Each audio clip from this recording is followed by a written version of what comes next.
வணக்கம். இந்த video 12th ஸ்டாண்டர்டுக்கானது. இப்போ லாஸ்ட் வீடியோவில் நம்ம வந்து இம்பார்ட்டன்ட் 5 மார்க்ஸ் கொஸ்டின்ஸ் என்னென்ன அப்படின்னு நம்ம பார்த்தோம், 2 வால்யூமும் சேர்த்து இல்லையா. அதே மாதிரி இந்த வீடியோவில் நம்ம என்ன பண்ண போகிறோம்னா இம்பார்ட்டன்ட் 3 மார்க் கொஸ்டின்ஸ் என்னென்ன அப்படிங்கிறத பார்க்க போகிறோம். இம்பார்ட்டன்ட் 3 மார்க்ஸ் நான் ஆல்ரெடி சொல்லியிருக்கேன். இம்பார்ட்டன்ட் கொஸ்டின்ஸ் அப்படிங்கிறது நம்ம எந்த பேசிஸில் சொல்கிறோம் அப்படின்னா, ரிப்பீட்டடாக ஒரு 10 இயர்ஸாக ரிப்பீட்டடாக கேட்கக்கூடிய கொஸ்டின்ஸை தான் நம்ம இம்பார்ட்டன்ட் கொஸ்டின்ஸ்னு சொல்கிறோம். பட் அதுலேயே கான்க்ரீட்டாக அதை மட்டும் படித்தா போதும்னு இருக்கக்கூடாது அப்படின்னு சொல்லியிருக்கோம். ஒரு சென்டம் எடுக்கணும் அப்படிங்கிற ஸ்டூடெண்ட்ஸ்லாம் வந்து எல்லாமே வந்து படிக்கணும். இம்பார்ட்டன்ட் கொஸ்டின் மட்டும் படித்தா அதுக்குள்ளே வந்துடணும் அப்படின்னு எக்ஸ்பெக்ட் பண்ணக்கூடாது அப்படிங்கிறத மைண்டில் வச்சுக்கணும். அதனால் சென்டம் ஸ்கோர் பண்ணுறவங்க எல்லாமே வந்து படிங்க. அவ்வளோ ஃபுல்லாக படிக்க முடியாதவங்களுக்கு, லிமிட்டடாக தான் படிக்க முடியும் அப்படிங்கிறவங்களுக்கு, ஒரு ஆவரேஜாக மார்க் வாங்குறவங்களுக்கு தான் அந்த இம்பார்ட்டன்ட் கொஸ்டின்ஸ் எல்லாம். ஸோ அதை மைண்டில் வச்சுட்டு இந்த வீடியோ பார்க்குறவங்க படிங்க. அடுத்து வந்து பார்த்திங்கன்னா 5 மார்க் கொஸ்டின்ஸை பொறுத்தவரையிலையும் இம்பார்ட்டன்ட் 5 மார்க்குங்கிறது பார்த்திங்கன்னா கான்க்ரீட்டாக சில விஷயங்கள் நம்ம வந்து சொல்ல முடியும். அது 5 மார்க் 3 மார்க் இடையில் உள்ள பவுண்ட்ரி கூட ஓரளவு கிளியராக இருக்கும். அந்த 3 மார்க் 2 மார்க் உள்ள பவுண்ட்ரி வந்து அவ்வளோ கிளியராக சொல்ல முடியாது. சம்டைம்ஸ் வந்து 2 மார்க்குன்னு நினைப்போம், அதை வந்து 3 மார்க்கில் கேட்பாங்க. 3 மார்க்குன்னு நினைக்கிறத வந்து 2 மார்க்கில் கேட்பாங்க. இதெல்லாம் இருக்குது. அதே மாதிரி சம்டைம்ஸ் வந்து 5 மார்க் டாபிக்ஸை 5 மார்க் 3 மார்க்குன்னு நம்ம நினைக்கிற கொஸ்டினில் வந்து 5 மார்க்கில் கேட்குறதும் இருக்குது. அது வந்து ரொம்ப ரேர், அந்த மாதிரிலாம் இருக்குது. ஸோ அது வந்து எக்ஸப்ஷன் கேஸ். 1 or 2 கொஸ்டின்ஸ் அந்த மாதிரி இருக்கலாம். நம்ம வந்து ஜென்ரலாக நமக்கு வந்து கேட்கக்கூடிய questions 3 mark questions, important questions என்ன அப்படிங்கிறது மட்டும் இந்த வீடியோவில் நம்ம பார்ப்போம். ஸோ நிறைய இப்போ ஃபுல்லாக படிக்க முடியாதவங்க அட்லீஸ்ட் இந்த கொஸ்டின்ஸாவது படித்து தரவாக வச்சுக்கிட்டா இதிலேருந்து நிறைய கொஸ்டின்ஸு வந்துடும் அப்படிங்கிறது தான், அந்த அடிப்படையில் தான் இந்த இம்பார்ட்டன்ட் கொஸ்டின்ஸ் நம்ம சொல்கிறோம். ஓகே, இப்போ நம்ம பார்க்கலாம். ஃபஸ்ட் சாப்டர் பார்க்கலாம்.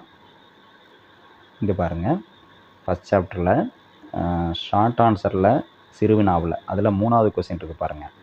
கூலும் விசைக்கும் புவியீர்ப்பு விசைக்கும் இடையேயான வேறுபாடுகளை கூறுக. இது வந்து 3 மார்க்கில் கேட்கக்கூடிய ஒரு கொஸ்டின். அடுத்தது அப்படியே வந்து 4th கொஸ்டின் பாருங்கள். 4th கொஸ்டின், மேற்பொருந்துதல் தத்துவத்தை பற்றி சீர்குறிப்பு வரைக. இது வந்து 3 மார்க்கில் கேட்கக்கூடிய ஒரு கொஸ்டின், முக்கியமான கொஸ்டின். ஓகே, அடுத்தது அதே மாதிரி 7th கொஸ்டின் பாருங்கள். மின்புல கோடுகள் ஒன்றை ஒன்று வெட்டி கொள்ளாது என நிறுவுக. இதுவும் 3 மார்க்கில் நமக்கு ஒரு முக்கியமான கொஸ்டின். அடுத்தது வந்து பார்த்திங்கன்னா நெக்ஸ்ட் கொஸ்டின் பார்த்தோம்னா இந்த 12th கொஸ்டின் பாருங்கள். சம மின்னழுத்த பரப்பின் பண்புகள் யாவை?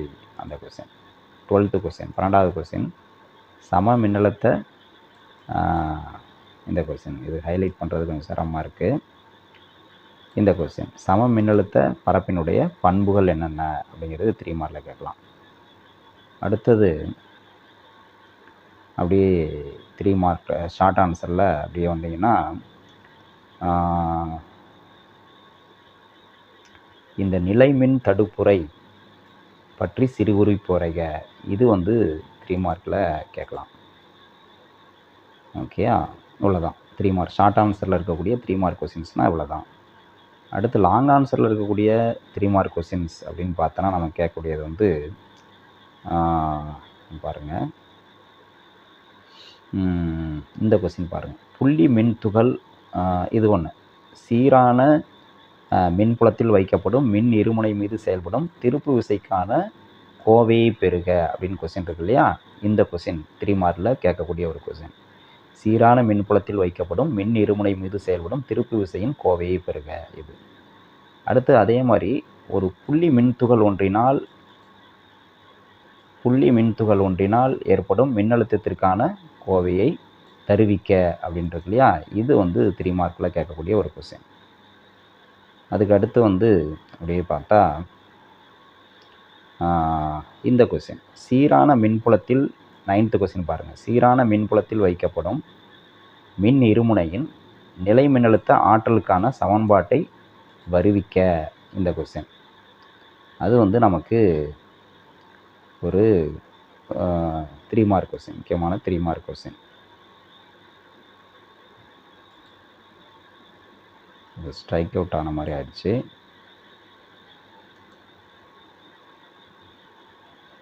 ரைட், அந்த கொஸ்டின் 9th கொஸ்டின். அடுத்து அப்படியே இங்கே வந்தீங்கன்னா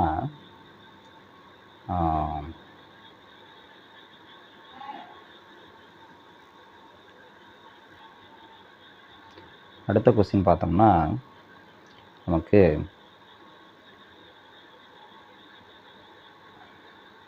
இந்த 17th கொஸ்டின் பாருங்கள். 17th கொஸ்டின் என்னென்னா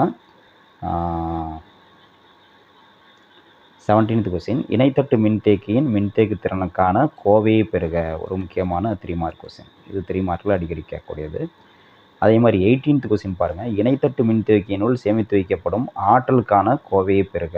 18th கொஸ்டின். இது வந்து ஒரு முக்கியமான 3 மார்க் கொஸ்டின். ஓகேயா?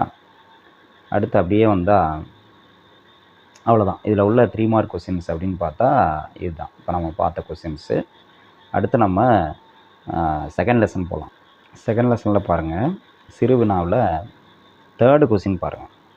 ஏன்னா இழுப்பு திசைவேகம் மற்றும் இயக்க எண் ஆகியவற்றை வேறுபடுத்துக அப்படின்றக்குள்ள இந்த கொஸ்டின் வந்து நமக்கு 3 மார்க்கில் கேட்கக்கூடிய கொஸ்டின். இழுப்பு திசைவேகத்துக்கும் இயக்க எண்ணுக்கும் இடையே உள்ள வேறுபாடுகளை எழுதுக அப்படிங்கிறது. ஓகே, அதை நோட் பண்ணிக்கங்க. அடுத்து அப்படியே வந்தால் நமக்கு அதுக்கப்புறம் இதில் வந்து எதுவும் 3 மார்க் கொஸ்டின்ஸ்னு எதுவும் இல்லை. ஓகேயா? மற்ற எல்லாம் 2 மார்க்கில் கேட்கக்கூடிய கொஸ்டினாக தான் இருக்குது. அப்புறம் நெடுவினாவில் பார்த்தா எல்லாம் 5 மார்க் கொஸ்டின்ஸ் தான் இருக்குது, 3 மார்க் கிடையாது. நம்ம இப்போ 3rd லெசன் போயிடலாம். இப்போ 3rd லெசனில் பாருங்கள், 3rd லெசனில் வந்து நமக்கு இந்த 15வது கொஸ்டின் பாருங்கள். மின் சுற்று ஒன்றில் அம்மீட்டர் இணைக்கப்படுவது தொடர் இணைப்பிலா அல்லது பக்க இணைப்பிலா, ஏன்? இந்த கொஸ்டின் வந்து 3 மார்க்கில் கேட்கக்கூடிய கொஸ்டின். அதுக்கடுத்து 16வது கொஸ்டின் பாருங்கள், திசைவேக தேர்ந்தெடுப்பானின் கருத்தை விளக்குக. இதெல்லாம் அப்படியே டிக் பண்ணிகிட்டே வாங்க. பக்கத்தில் வந்து புக்லேயே பக்கத்தில் வந்து 3 மார்க் இம்பார்ட்டன்ட் போட்டுகிட்டே வந்துருங்க, புக்கை கையில் வச்சுட்டு. அப்போ தான் பின்னாடி உங்களுக்கு பார்க்குறதுக்கு புரியும். ஸோ திசைவேக தேர்ந்தெடுப்பானுடைய கருத்தை விளக்குக அப்படிங்கிறது 3 மார்க்கில் கேட்கக்கூடிய ஒரு கொஸ்டின். அடுத்தது பாருங்கள், 17 பாருங்கள், காந்தப்புலத்தின் திசைக்கு செங்குத்தாக திசைவேகத்தின் திசை இல்லாத போது அதன் பாதை ஏன் வட்டமாக இருப்பதில்லை? அந்த கொஸ்டினும் 3 மார்க்கில் கேட்கக்கூடிய கொஸ்டின். அடுத்தது 18 பாருங்கள், டயா பாரா ஃபெர்ரோ காந்த பொருளுடைய பண்புகளை கூறுக அப்படின்றக்குள்ள இதில் வந்து தனித்தனியாக பண்புகளை கேட்கலாம். டயா காந்த பொருளுடைய பண்புகளை கூறு, பாரா காந்த பொருளுடைய பண்புகளை கூறு, ஃபெர்ரோ காந்த பொருளுடைய பண்புகளை கூறு அப்படின்ட்டு கேட்கலாம். அதில் 3க்குமே வந்து இந்த 3 வகைகளுக்குமே நீங்கள் வந்து பண்புகளை வந்து படித்து வச்சுக்கிறது நல்லது. குறைஞ்சபட்சம் ஒரு 6 பாயிண்ட் படித்து வச்சுக்கிறது நல்லது. அடுத்தது பாருங்கள், 19 பாருங்கள். 19 அது ஷார்ட்டாக உள்ளது தான், 2 மார்க்கில் தான் கேட்கலாம். அடுத்த கொஸ்டின் பார்ப்போம். அடுத்த 3 மார்க்கு பார்த்தீங்கன்னா நமக்கு வந்து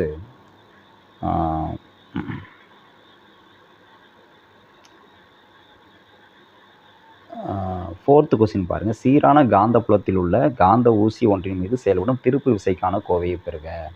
இது வந்து நம்ம ஃபஸ்ட் லெசனில் பார்த்தோம்ல, ஒரு மின் இருமுனை மின்புலத்தில் வைக்கப்பட்டுள்ள இருமுனை மீது செயல்படும் திருப்பு விசைக்கான கோவை இருக்குல்ல, அதே மாதிரி தான் இது இருக்கும்.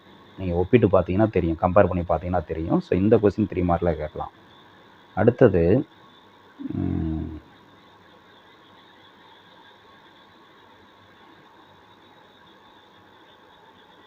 இந்த பாருங்கள், கேல்வானோமீட்டர் ஒன்றை அம்மீட்டர் மற்றும் வோல்ட்மீட்டராக எவ்வாறு மாற்றுவது என்பதை விவரிக்கும். இது வந்து ரெண்டும் சேர்த்து 5 மார்க்கில் கேட்கலாம், தனித்தனியாக 3 மார்க்கில் கேட்கலாம். என்னென்னா கேல்வானோமீட்டரை அம்மீட்டராக எவ்வாறு மாற்றுவாய் அப்படின்ட்டு 3 மார்க்கில் கேட்கலாம். இல்லை கேல்வானோமீட்டரை வோல்ட்மீட்டராக எவ்வாறு மாற்றுவாய் அப்படின்னு 3 மார்க்கில் கேட்கலாம். ஸோ இது வந்து ரொம்ப முக்கியமான ஒரு 5 மார்க். அடுத்தது பாருங்கள், காந்தவியல் 14வது கொஸ்டின், காந்தவியல் லாரன்ஸ் விசையை பற்றி குறிப்பு வரைக அப்படின்றதுல இது வந்து ரொம்ப முக்கியமான ஒரு 3 மார்க் கொஸ்டின். அதே மாதிரி பாருங்கள், மென் மற்றும் வன் ஃபெர்ரோ காந்த பொருளுடைய பண்புகளை ஒப்பிடுக. மென் காந்த பொருள், மென் மற்றும் வன் ஃபெர்ரோ காந்த பொருள், மென் காந்த பொருள் வன் காந்த பொருள்னு சொல்லுவோம், அதனுடைய பண்புகளை ஒப்பிடுறது. இதுவும் 3 மார்க்கில் கேட்கக்கூடிய ஒரு கொஸ்டின். அடுத்து கொஸ்டின் பார்த்தீங்கன்னா நமக்கு அவ்வளோதான். இதில் உள்ள 3 மார்க் கொஸ்டின்ஸ் அப்படின்னு பார்த்தீங்கன்னா 3rd லெசனில் அவ்வளோதான். அடுத்து நம்ம 4th லெசன் போகலாம். 4th லெசனில் பாருங்கள், சிறுவினாவில் 2nd கொஸ்டின் இருக்குது பாருங்கள், மின்காந்த தூண்டலின் ஃபாரடே விதிகளை கூறுகன்னு இருக்கு. இது வந்து ஓகே. அடுத்து வந்து இந்த தூண்டப்பட்ட மின்னியக்கு விசையை உருவாக்கும் வழிகளை கூறுகன்னு இருக்கு பாருங்கள், அது வந்து 3 மார்க்கில் கேட்கக்கூடிய ஒரு கொஸ்டின். அடுத்து 10வது கொஸ்டின் பாருங்கள்.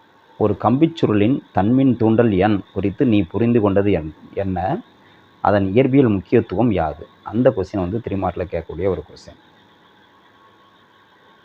அடுத்தது பாருங்கள், 13வது கொஸ்டின் பாருங்கள். ஏசி மின்னியற்றியின் நிலையான சுழலும் புல அமைப்பின் நன்மைகளை பட்டியலிடுக. அந்த கொஸ்டின் 3 மார்க்கில் கேட்கக்கூடிய ஒரு கொஸ்டின். அடுத்தது பாருங்கள், ஏற்று மற்றும் இறக்கு மின்மாற்றிகள் என்றால் என்ன? ஏற்று மின்மாற்றினா என்ன, இறக்கு மின்மாற்றினா என்ன அப்படிங்கிறது அதுவும் ஒரு 3 மார்க்கில் கேட்கக்கூடிய ஒரு கொஸ்டின். நெக்ஸ்ட்டு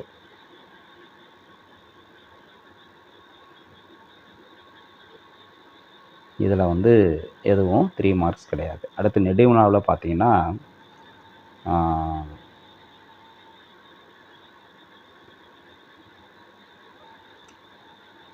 3வது கொஸ்டின் பாருங்கள். லென்ஸ் விதியானது ஆற்றல் மாறா விதியின் அடிப்படையில் உள்ளது என காட்டுக அப்படிங்கிறது 3 மார்க்கில் அடிக்கடி கேட்கக்கூடிய ஒரு கொஸ்டின்.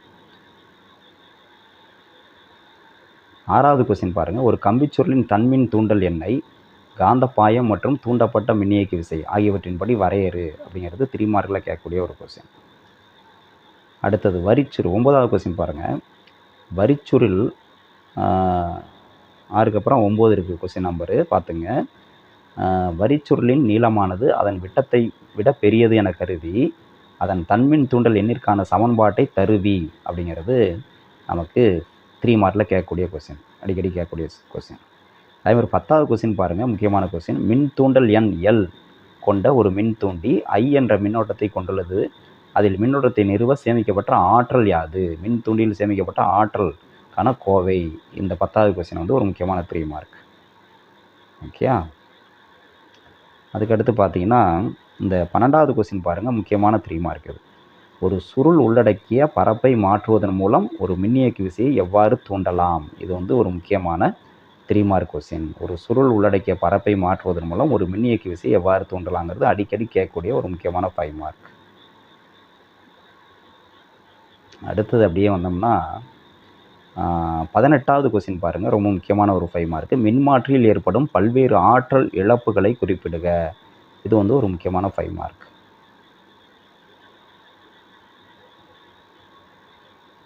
அடுத்தது 22வது கொஸ்டின் பாருங்கள். மின் தூண்டி மற்றும் மின் தேக்கி மின் மறுப்பை வரையறு, அதன் அலகுகளை தருக. இது ஒரு முக்கியமான 3 மார்க்.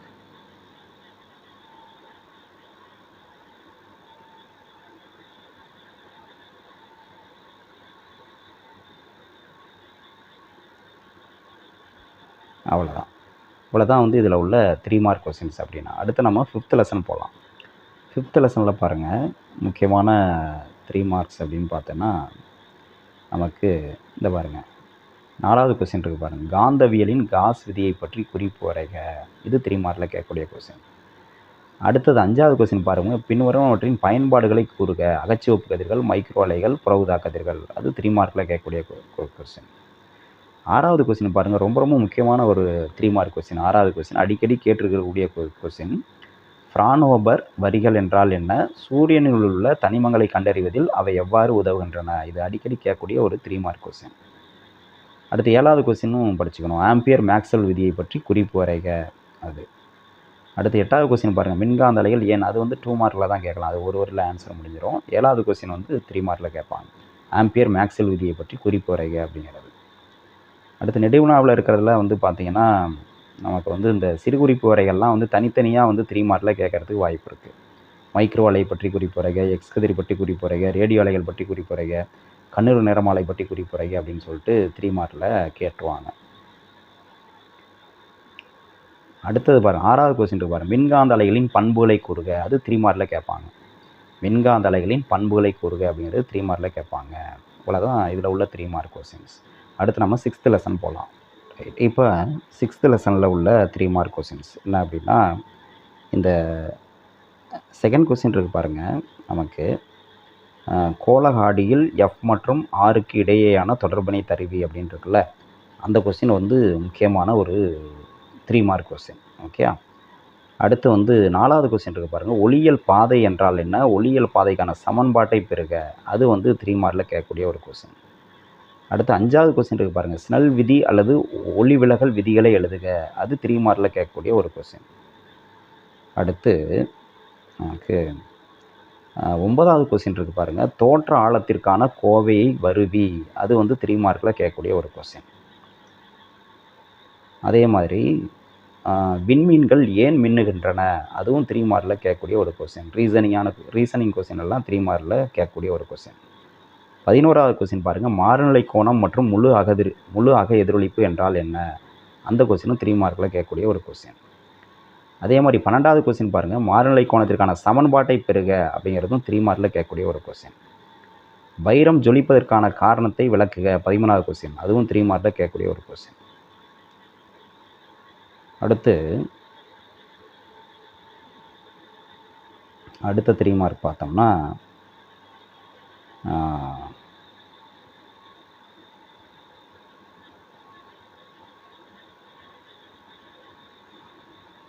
இந்த மெல்லிய லென்ஸ் ஒன்றிற்கான பக்கவாட்டு உருப்பெருக்க சமன்பாட்டை பெறுகன்னு இருக்கு பாருங்கள். உருப்பெருக்கத்துக்கான சமன்பாட்டை மட்டும் டெரைவ் பண்ணணும். அது 3 மார்க்கில் கேட்கக்கூடிய ஒரு கொஸ்டின். அதே மாதிரி 23வது கொஸ்டின் இருக்குது பாருங்கள், ஒன்றை ஒன்று தொட்டு கொண்டிருக்கும் லென்ஸுகளுக்கான தொகுபயன் குவிய தூரத்திற்கான சமன்பாட்டை பெறுக. அதுவும் 3 மார்க்கில் கேட்கக்கூடிய ஒரு கொஸ்டின். அதுக்கடுத்து இந்த ரீசனிங் கொஸ்டின் எல்லாமே நமக்கு 3 மார்க் வந்து முக்கியம். எதுலன்னா அந்த 26லேருந்து 30 வரலையும் இருக்கிற கொஸ்டின் இருக்குது பாருங்கள். வானவில் எவ்வாறு தோன்றுகிறது, அப்புறம் வந்து ரேலே ஒளிச்சிதறல் என்றால் என்ன. ரேலே ஒளிச்சிதறல் கிடையாது, அது 2 மார்க்கு. 26 வானவில் எவ்வாறு தோன்றுகிறது. 28 வானம் ஏன் நீல நிறமாக காட்சியளிக்கிறது. 29 சூரிய உதயம் மற்றும் மறைவின் போது வானம் ஏன் சிவப்பு நிறமாக தெரிகிறது. 30 மேகங்கள் ஏன் வெண்மை நிறமாக காட்சியளிக்கின்றன. இதெல்லாம் வந்து நமக்கு 3 மார்க்கில் கேட்கக்கூடிய ஒரு கொஸ்டின். அடுத்து நெடுவு நாவல் இருக்கா 3 மார்க் கொஸ்டின் பார்ப்போம்.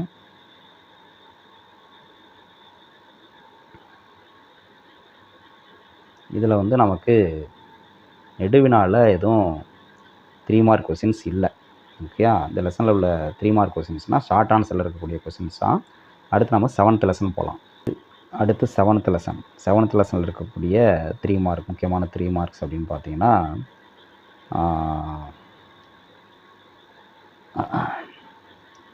இந்த 7வது கொஸ்டின் இருக்குது பாருங்கள், ஹைஜன்ஸ் கொள்கையை கூறுக.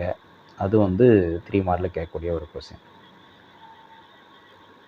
அடுத்து வந்து 10வது கொஸ்டின் இருக்குது பாருங்கள், கட்ட வேறுபாட்டிற்கும் பாதை வேறுபாட்டிற்கும் உள்ள தொடர்பை தருவி. அதுவும் 3 மார்க்கில் கேட்கக்கூடிய ஒரு கொஸ்டின். அடுத்தது இதில் நிறைய ஷார்ட் ஆன்சர் இருக்குது இந்த லெசனில், அதனால் இதில் உள்ள 3 மார்க்ஸ் மட்டும் பார்ப்போம்.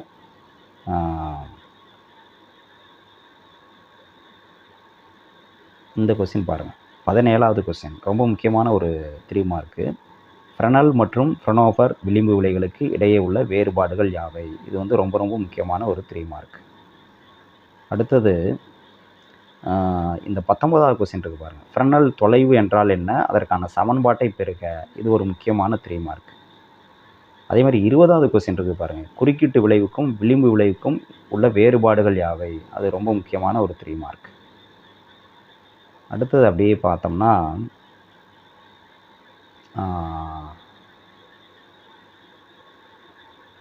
இந்த 26வது கொஸ்டின் இருக்குது பாருங்கள், தள விளைவு அடைந்த மற்றும் தள விளைவு அடையாத ஒளிகளுக்கு இடையான வேறுபாடுகள் யாவை. அது ஒரு முக்கியமான 3 மார்க்கு.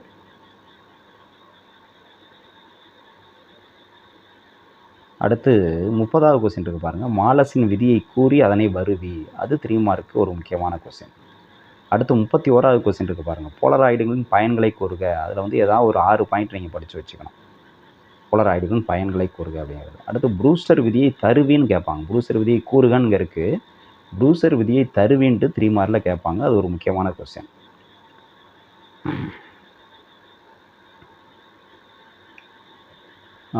அதுதான் வந்து 33வது கொஸ்டினாக இருக்குது. அடுத்து பாருங்கள், தலைவிளைவு கோணம் என்றால் என்ன, தலைவிளைவு கோணத்திற்கான சமன்பாட்டை பெறுகன்றது இல்லையா, அதுதான் ப்ரூஸ்டர் விதியை தருவிக்கிறது.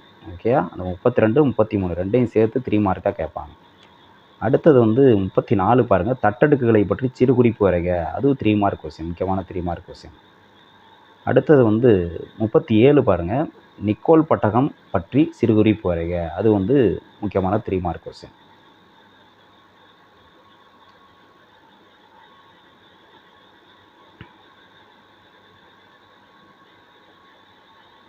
அடுத்தது வந்து பார்த்திங்கன்னா நமக்கு இந்த 45 பாருங்கள். கிட்ட பார்வை என்றால் என்ன, அக்குறைபாட்டை எவ்வாறு சரி செய்யலாம், அது 3 மார்க்கில் கேட்கக்கூடிய ஒரு கொஸ்டின். அடுத்து 46 தூர பார்வை என்றால் என்ன, இதனை சரி செய்ய முறையாது, அதுவும் வந்து 3 மார்க்கில் கேட்கக்கூடிய ஒரு கொஸ்டின். இவ்வளோதான் நமக்கு 3 மார்க் கொஸ்டின்ஸ் இதில் உள்ளது. அடுத்து நம்ம 8th லெசன் பார்க்கலாம். 8th லெசனில் பாருங்கள், சிறுவினாவில் 4வது கொஸ்டின் பாருங்கள். படுகதிரின் ஒளிச்செறிவை பொறுத்து ஒளி மின்னோட்டம் எவ்வாறு மாறுபடுகிறது, இது 3 மார்க்கில் கேட்கக்கூடிய ஒரு கொஸ்டின். அந்த கிராஃபோடு வரையணும், ஸ்ட்ரெயிட் லைன் கிராஃப் இருக்கும் இல்லையா, அதோட எழுதணும். அடுத்த 3 மார்க்குன்னு பார்த்தீங்கன்னா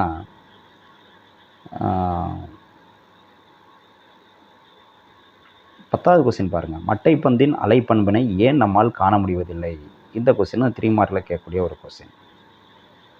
அதே மாதிரி 11 பாருங்கள். புரோட்டான் மற்றும் எலக்ட்ரான் ஆகியவை சமமான இயக்க ஆற்றலை பெற்றுள்ளன, இதில் எந்த துகளுக்கு டி பிராய் அலைநீளம் அதிகமாக இருக்கும், காரணம் கூறுக. இதுவும் வந்து 3 மார்க்கில் கேட்கக்கூடிய ஒரு கொஸ்டின். அடுத்து பாருங்கள் இந்த கொஸ்டின் 13 பாருங்கள். எலக்ட்ரான் மற்றும் ஆல்ஃபா துகள் ஆகிய இரண்டும் சமமான இயக்க ஆற்றலை பெற்றுள்ளன எனில் அவற்றுடன் தொடர்புடைய டி பிராய் அலைநீளங்கள் எவ்வாறு தொடர்புபடுத்தப்படுகின்றன, இதுவும் 3 மார்க்கில் கேட்கக்கூடிய ஒரு கொஸ்டின். அதுக்கடுத்து விரிவான விடையில் இருக்கக்கூடிய 3 மார்க் கொஸ்டின் அப்படின்னு பார்த்தீங்கன்னா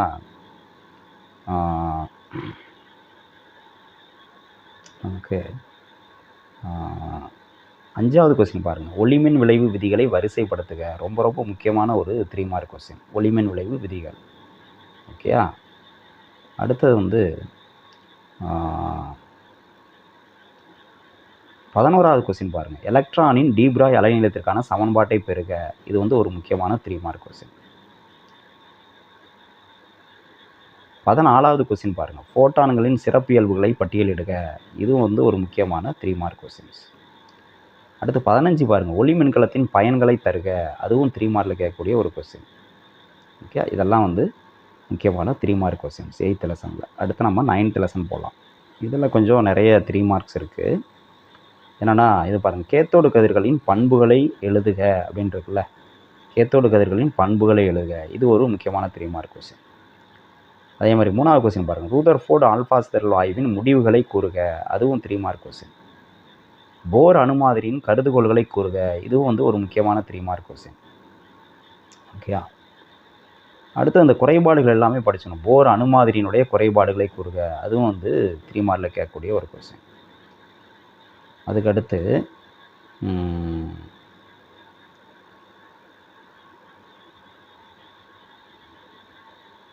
இப்படியே வந்தீங்கன்னா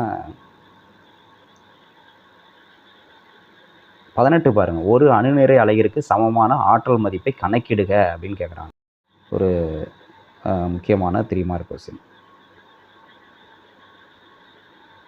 22வது கொஸ்டின் பாருங்கள். அந்த ரீசனிங் கொஸ்டின். ஆல்ஃபா சிதைவில் நிலைத்தன்மையற்ற ஒரு அணுக்கரு ஏன் 2 ஹீலியம்-4 அணுக்கருவை உமிழ்கிறது, 4 தனித்தனி நியூக்ளியான்களை அது ஏன் உமிழ்வதில்லை. இந்த மாதிரி ரீசனிங் கொஸ்டின் வந்து 3 மார்க்கில் கேட்கக்கூடிய முக்கியமான கொஸ்டின் இதெல்லாம்.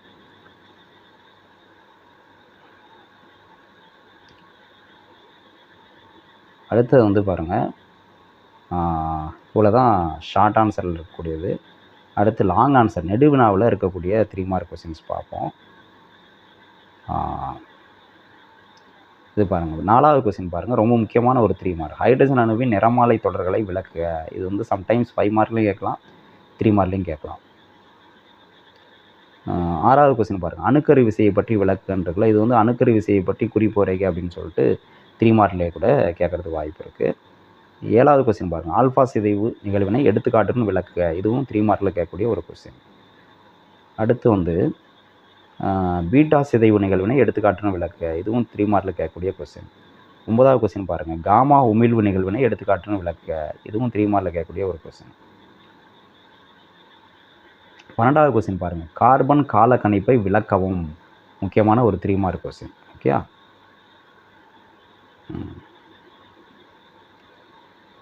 இவ்வளோதான். இதுதான் வந்து முக்கியமான 3 மார்க் கொஸ்டின்ஸ் இந்த லெசனில். அடுத்து நம்ம 10th லெசன் போகலாம். 10th லெசனில் ஷார்ட் ஆன்சரில் பார்த்தீங்கன்னா நமக்கு வந்து 4வது கொஸ்டின் பாருங்கள். உள்ளார்ந்த மற்றும் புறவியலான குறைக்கடத்திகளை வேறுபடுத்துக. இந்த மாதிரி வேறுபாடுகள் எல்லாமே வந்து முக்கியம், படிச்சுக்கணும். அது வந்து 3 மார்க்கில் வந்து கேட்டுருவாங்க. ஏதாவது ஒரு வேறுபாடு வந்து கண்டிப்பாக கேட்டுருவாங்க. அதில் எல்லா லெசன்லேயும் வேறுபாடுகள் இருக்கு இல்லையா, அந்த கொஸ்டினை வந்து கண்டிப்பாக படிச்சிங்கன்னா கண்டிப்பாக அதிலேருந்து ஒரு வேறுபாடு வந்து வந்துடும். அது முக்கியம். ரைட். அடுத்தது வந்து பாருங்கள், 7வது கொஸ்டின் பாருங்கள். ஒரு முழு அலைத்திருத்தியின் உள்ளீட்டு மற்றும் வெளியீட்டு அலை வடிவங்களை வரைக. இது மாதிரி ஒரு படம் வரைய சொல்லி ஒரு கொஸ்டின் வந்து கேட்குறது வழக்கம். ஒரு சர்க்கியூட் டயக்ராமோ இந்த மாதிரி அலை வடிவமோ அது மாதிரி படம் வரைய சொல்லி கேட்குறது வந்து வழக்கம். அதனால் இந்த கொஸ்டின்லாம் வந்து ரொம்ப முக்கியம். 3 மார்க் கேட்கக்கூடியது. ஒரு முழு அலைத்திருத்தியின் உள்ளீடு மற்றும் வெளியீட்டு அலை வடிவங்களை வரைக அப்படிங்கிறது முக்கியமான ஒரு 3 மார்க். அடுத்தது 8வது கொஸ்டின் பாருங்கள். சரிவு முறிவுக்கும் செனார் முறிவுக்கும் உள்ள வேறுபாடுகளை எழுதுக. இதுவும் 3 மார்க்கில் கேட்கக்கூடிய ஒரு கொஸ்டின். 9வது கொஸ்டின் பாருங்கள். தொடர்ச்சியான அலைவுகளுக்கான பார்காசன் நிபந்தனைகளை கூறுக. இது ஒரு முக்கியமான 3 மார்க் கொஸ்டின். ஓகேயா. அடுத்து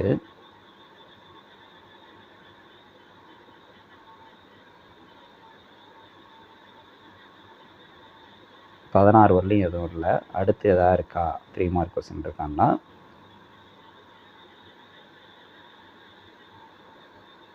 இதில் எதுவும் கிடையாது.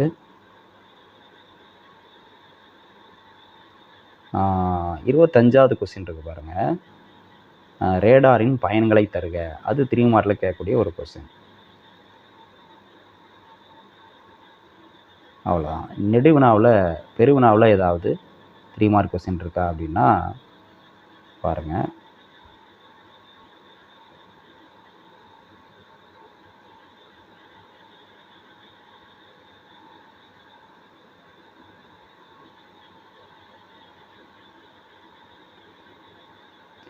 ஒன்பதாவது கொஸ்டின் இருக்கு பாருங்கள். ஒரு டிரான்சிஸ்டர் சாவியாக செயல்படுவதை விவரி. இது வந்து 3 மார்க்கில் கேட்கக்கூடிய ஒரு முக்கியமான கொஸ்டின், முக்கியமான 3 மார்க். அடுத்தது வந்து பார்த்திங்கன்னா, அந்த லாஜிக் கேட்டுகளை வந்து ஏதாவது ஒரு கேட், 6 கேட்டு இருக்கு இல்லையா, அதில் ஏதாவது ஒரு கேட்டுக்கு மின்சுற்று குறியீடு, லாஜிக் செயல்பாடு, உண்மை அட்டவணையை வந்து எழுது, இல்லை பூலியன் சமன்பாடு எழுது அப்படின்னு கேட்டுடலாம். அதில் அந்த 6 கேட்டுக்குமே இந்த கொஸ்டின் இருக்கு இல்லையா, லாஜிக் மின்சுற்று குறியீடு, லாஜிக் செயல்பாடு, உண்மை அட்டவணை வந்து படிச்சுக்கணும். 6 கேட்டுக்குமே அதில் வந்து எதை வேணுமாலும் கேட்கலாம். தனியாக 3 மார்க்கில் வந்து கேட்கலாம். அதை படிச்சுக்கணும். அடுத்தது வந்து பாருங்கள்,